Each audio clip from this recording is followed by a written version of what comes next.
حاضرین و ناظرین، ہم نے پوری کوشش کی ہے کہ کلیات اقبال جیسی جیسی کتاب میں موجود ہے ہو بہو بالکل ویسے ہی آپ کے سامنے پیش کی جائے، مگر پھر بھی کوئی بھول یا گستاخی ہو گئی ہو تو ہم دربار اقبال میں معافی کے طلبگار ہیں۔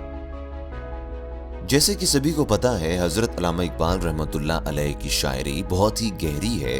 باوجود اس کے کہ اس آڈیو بک میں تفسیر بنائی گئی ہے، پھر بھی کچھ باتیں انسان سمجھنے سے قاصر ہے، لہٰذا آپ سے گزارش ہے کہ آپ اپنے پیر و مرشد سے بات کر کے نظم کا صحیح معنی پتہ کرنے کی کوشش کریں۔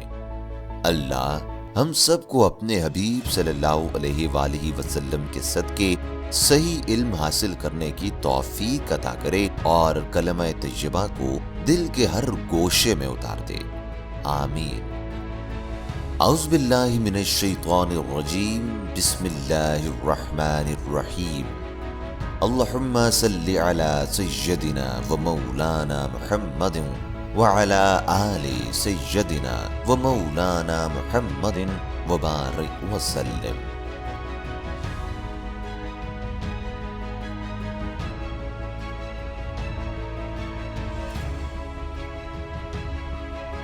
یہ نظم ممتاز برطانوی شاعر ٹینیسن کی نظم لو اینڈ ڈیتھ سے ماخوذ ہے۔ اقبال نے نظم کے مرکزی اور بنیادی خیال کو پوری مہارت کے ساتھ اپنے مخصوص خوبصورت انداز میں اپنے ہاں منتقل کیا ہے۔ یہ نظم عملاً 2 بند پر مشتمل ہے۔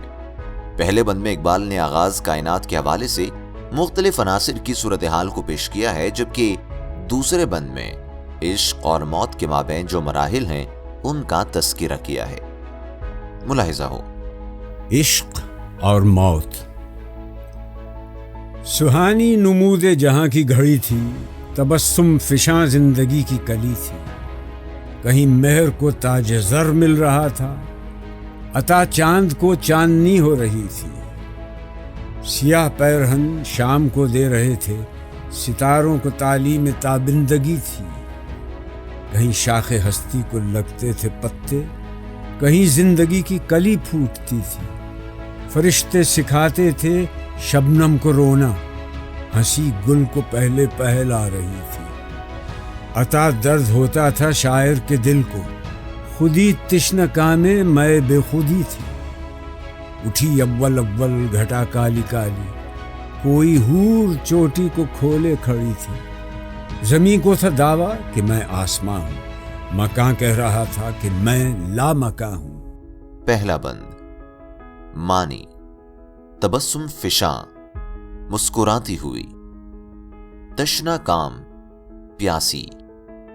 مطلب: نظم کے حصے میں اقبال آغاز کائنات کے ان لمحات کا ذکر کرتے ہیں جب تخلیق کے عمل کا آغاز ہوا تھا اور زندگی کی کلی کھل رہی تھی۔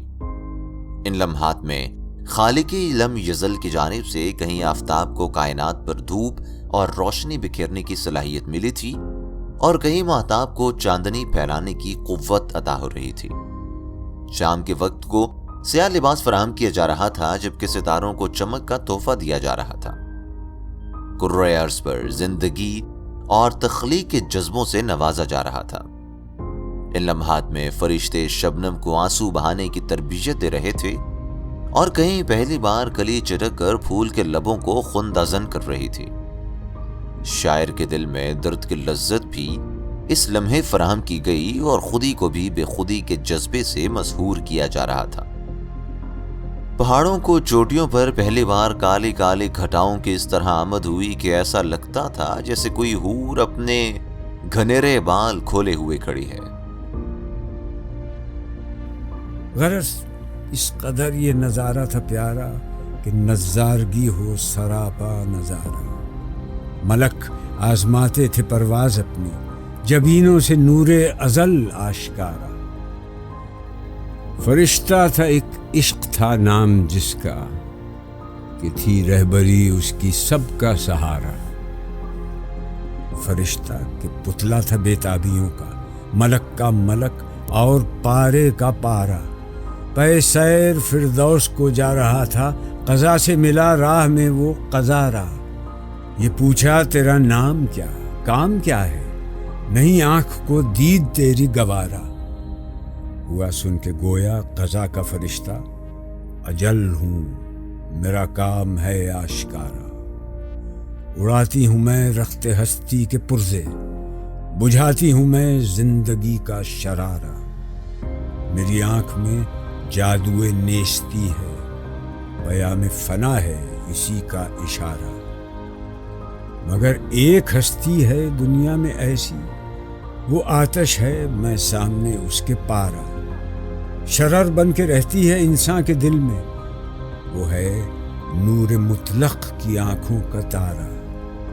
ٹپکتی ہے آنکھوں سے بن بن کے آنسو، وہ آنسو کے ہو جن کی تلخی گوارا.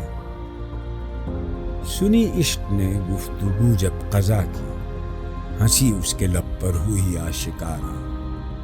گری اس تبسم کی بجلی اجل پر، اندھیرے کا ہو نور میں کیا گزارا.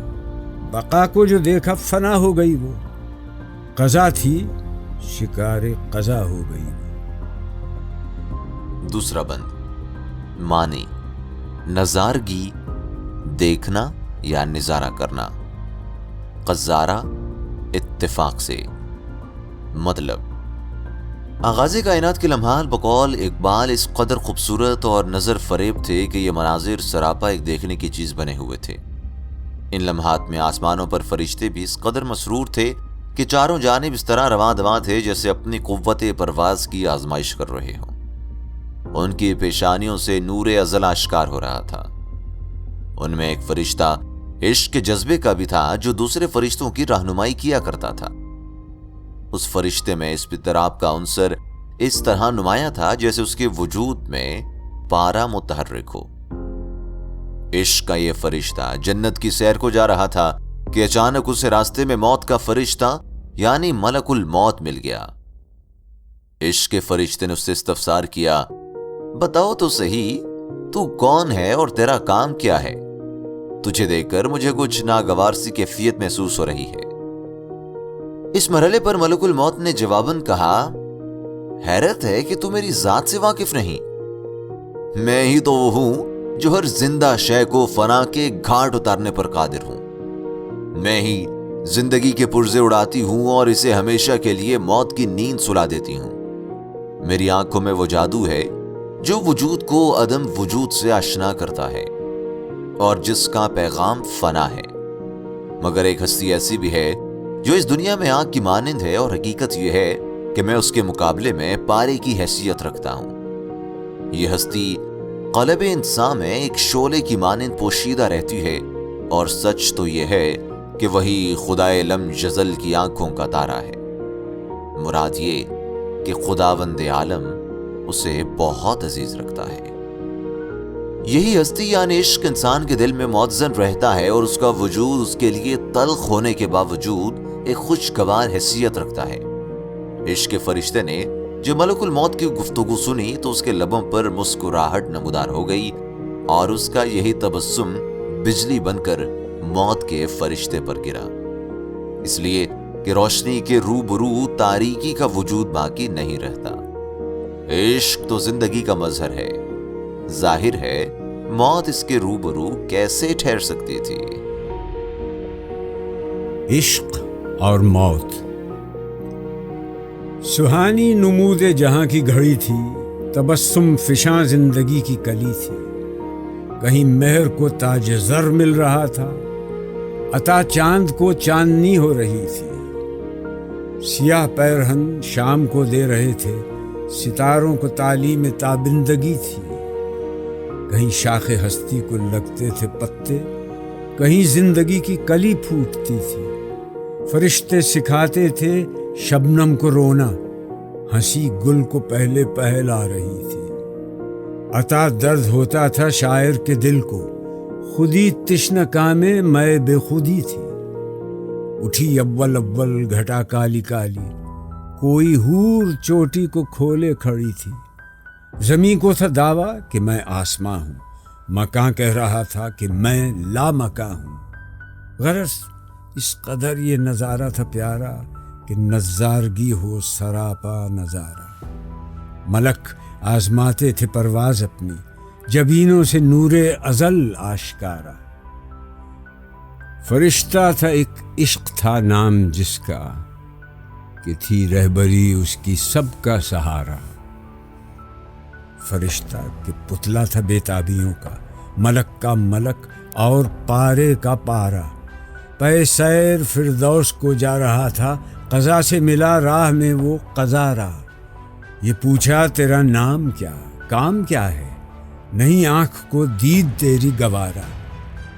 ہوا سن کے گویا قضا کا فرشتہ، اجل ہوں میرا کام ہے آشکارا. اڑاتی ہوں میں رخت ہستی کے پرزے، بجھاتی ہوں میں زندگی کا شرارہ. میری آنکھ میں جادوئے نیستی ہے، پیام فنا ہے اسی کا اشارہ. مگر ایک ہستی ہے دنیا میں ایسی، وہ آتش ہے میں سامنے اس کے پارا. شرر بن کے رہتی ہے انسان کے دل میں، وہ ہے نور مطلق کی آنکھوں کا تارا. ٹپکتی ہے آنکھوں سے بن بن کے آنسو، وہ آنسو کے ہو جن کی تلخی گوارا. سنی عشق نے گفتگو جب قضا کی، ہنسی اس کے لب پر ہوئی آشکارا. گری اس تبسم کی بجلی اجل پر، اندھیرے کا ہو نور میں کیا گزارا. بقا کو جو دیکھا فنا ہو گئی وہ، قضا تھی شکار قضا ہو گئی وہ.